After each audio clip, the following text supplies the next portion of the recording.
Picture this. It's 47 BCE, Rome is burning with riots, and thousands of battle-hardened veterans are marching on the Capitol demanding their pay. They've already killed 2 senators and threatened to murder anyone who gets in their way. Now they're standing in the field of Mars, armed and furious, facing down the most powerful man in Rome. Julius Caesar steps onto the platform alone. No bodyguards, no backup legions. Just one man against an army of angry soldiers who've been with him through years of brutal warfare. The crowd is roaring, demanding their money, their land, their discharge from service. Then Caesar says 3 words that instantly turn rebellion into shame. What did he say? And why did it work so perfectly that hardened warriors started begging for forgiveness? When Rome was coming apart at the seams. Caesar had just returned from his eastern campaigns to find Rome in complete chaos. This wasn't your typical political unrest. The entire city was falling apart. Citizens were rioting over skyrocketing rent and crushing debt. Government officials were fighting bloody battles with each other instead of solving problems.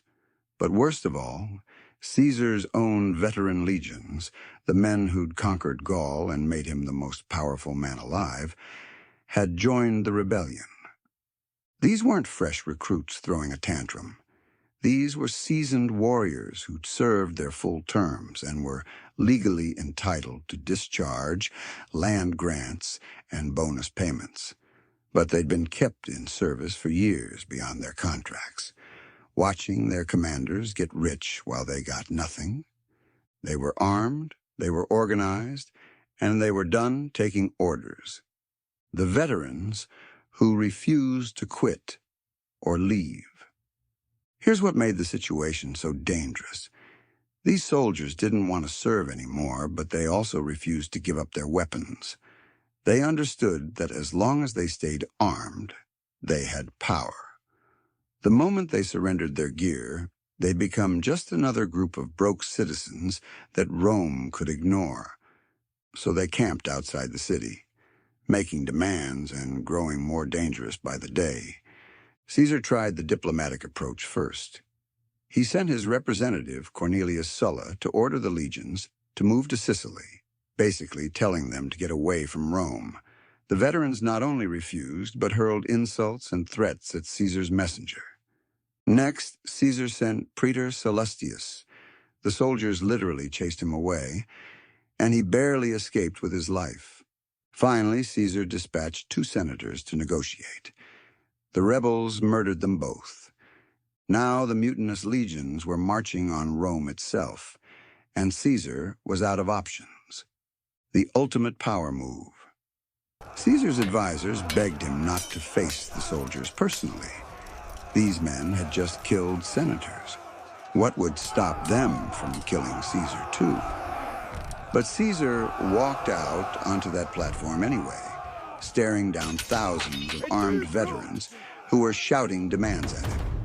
They wanted their discharge, their land, their bonuses, everything they'd been promised for years of loyal service. The crowd was getting louder, more threatening. Caesar raised his hand for silence. Then he said, "I discharge you." Dead silence. The soldiers had expected negotiations, promises, delays, the usual political runaround. They never expected Caesar to simply give them exactly what they wanted, just like that. But Caesar wasn't done. He added the killer blow, "And I'll give you everything you're owed when I celebrate my triumph with other armies." Translation: I'm going to keep winning wars without you. You can take your money and get lost. The psychology of genius-level manipulation. Here's why Caesar's move was so brilliant. He turned the soldiers' strength into their weakness. The veterans thought they had leverage because Caesar needed them. They were his best fighters, his most experienced troops, his key to future victories. Surely he wouldn't just replace them? But Caesar called their bluff. He basically said, Fine. You don't want to be soldiers anymore. You're not soldiers. You're just civilians now. I'll find new armies to conquer Africa with. And then, the masterstroke. He stopped calling them soldiers and started calling them citizens. In Roman culture, this was a devastating insult to professional warriors. He was stripping away their military identity and reducing them to ordinary people. These tough veterans, who'd faced Germanic tribes and Gallic warriors without flinching, suddenly realized they were being discarded like broken equipment. Caesar didn't need them. Caesar could replace them, from rebellion to begging. The effect was instant and complete. According to the historian Suetonius, the soldiers immediately started begging Caesar for forgiveness. They were willing to accept any punishment, anything, if he'd just take them back. They knew Caesar was planning the African campaign, and they knew he'd win. Roman generals didn't just bring glory to Rome, they brought wealth to their soldiers. Being cut out of Caesar's future victories meant being cut out of future riches. Caesar pretended to hesitate, letting them sweat. Then, magnanimously, he forgave them and immediately dispatched the 10th Legion to Africa.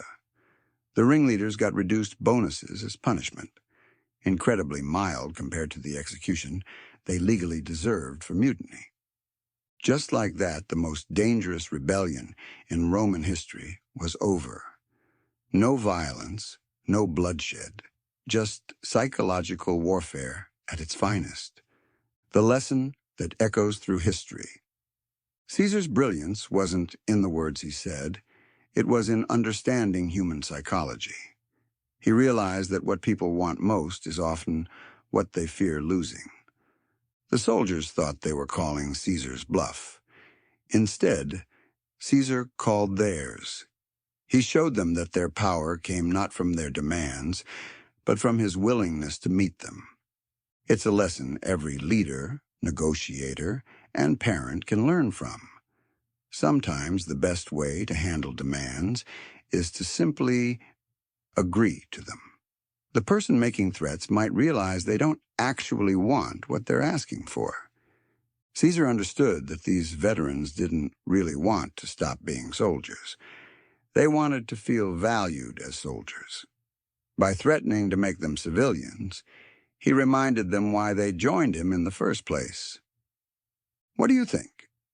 Was Caesar a genius negotiator or just lucky that his bluff worked?